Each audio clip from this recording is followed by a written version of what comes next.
Depuis 2019, un conflit de garde d'enfants bouleverse la carrière de l'une des chanteuses africaines les plus populaires.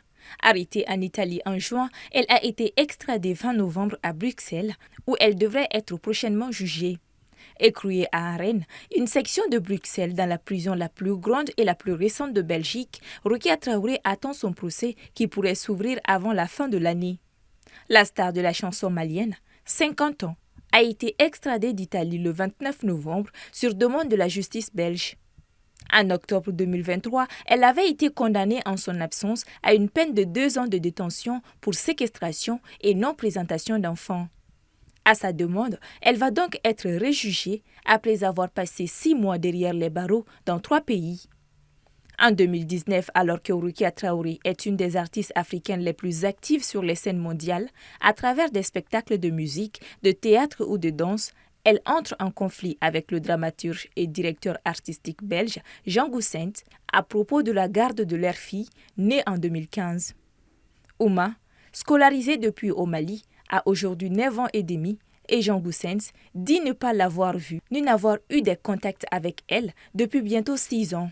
La chanteuse avait déjà été arrêtée en mars 2020 à Paris en vertu d'un mandat d'arrêt européen lancé par la justice belge, qui lui reprochait le non-respect d'un accord sur la garde partagée de l'enfant. Elle avait notamment refusé de confier Ouma à son père pour 1 mois de vacances d'été, invoquant une décision de la justice malienne qui lui accordait la garde exclusive. Contacté après son arrestation en juin, le ministère de la Culture avait révélé que les autorités maliennes étaient à pied d'œuvre pour apaiser la situation entre les deux parties et assurer le nécessaire à Rokia Traoré dans cette affaire. Un avocat avait d'ailleurs été mis à sa disposition par les autorités par le biais du ministère des Affaires étrangères.